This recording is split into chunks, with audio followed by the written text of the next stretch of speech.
27 जनवरी 2024 का वो दिन था जब उत्तराखंड का नाम इतिहास में दर्ज हो गया था, क्योंकि उसी दिन उत्तराखंड ने अपने राज्य में यूसीसी लागू किया था और उत्तराखंड देश का पहला राज्य बना था जिसने यूसीसी को लागू किया था। इस कानून को बनाने और लागू करने में प्रदेश सरकार ने हर वर्ग, हर धर्म, मजहब से सुझाव लिए, उसके बाद इसे लागू किया गया। लेकिन इस देश में जैसे कि एक चलन से चल पड़ा है कि कोई भी देश हित का कानून हो, आम इंसान के हित का कानून हो, उसे सुप्रीम कोर्ट में या फिर हाई कोर्ट में घसीटना जरूर होता है। तो उत्तराखंड में भी ये चलन पीछे कहां रहने वाला था। जैसे आर्टिकल 370 CAA जैसे कानूनों को सुप्रीम कोर्ट में अग्नि परीक्षा देनी पड़ी, ठीक वैसे ही उत्तराखंड में भी लागू हुए यूसीसी को कोर्ट में हाजिरी लगानी पड़ी, क्योंकि विपक्ष ने इस बिल पर निजता का उल्लंघन करने का आरोप लगाया था, जिस पर अब धामी सरकार ने जवाब दिया है। उत्तराखंड हाईकोर्ट में धामी सरकार ने 78 पन्नों का एक जवाब दाखिल किया।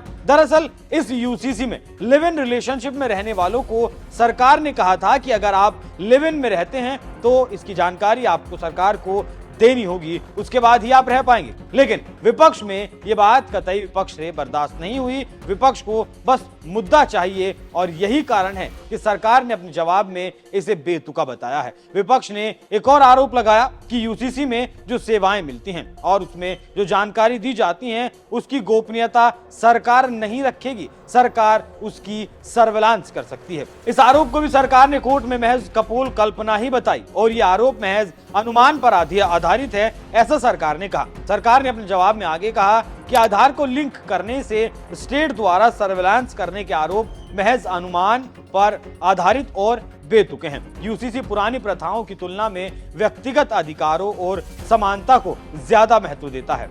गोपनीयता के उल्लंघन और डेटा साझा करने वाले आरोप पर सरकार ने और विस्तार से जानकारी देते हुए बताया कि याचिकाकर्ता ने यह माना है कि परिवार राज्य की कानून परिवर्तन एजेंसियां और बाकी सभी मामलों में मनमाने ढंग से डेटा में हस्तक्षेप करेंगे। केवल ये आशंका कि सूचना तक न केवल पहुंच बनाई जा सकती है बल्कि कानून प्रवर्तन एजेंसी द्वारा इसका दुरुपयोग भी किया जा सकता है। ये कानून प्रवर्तन एजेंसियों द्वारा की गई कार्रवाई को अवैध कहने का आधार नहीं हो सकता।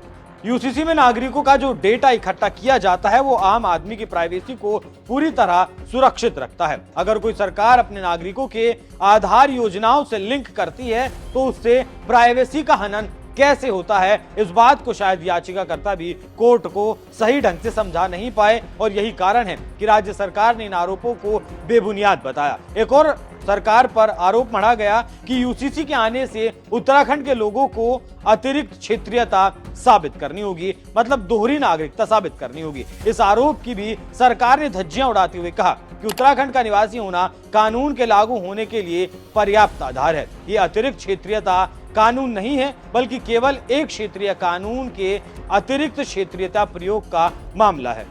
तो याचिकाकर्ताओं की तरफ से यूसीसी को लेकर सरकार पर ढेर सारे आरोप लगाए गए थे, लेकिन सरकार ने सारे आरोपों का जवाब दिया है। अब देखना होगा कि इस मामले पर जब अगली सुनवाई हाईकोर्ट में 22 अप्रैल को होनी है तब कोर्ट इन जवाबों पर क्या कुछ प्रतिक्रिया देता है।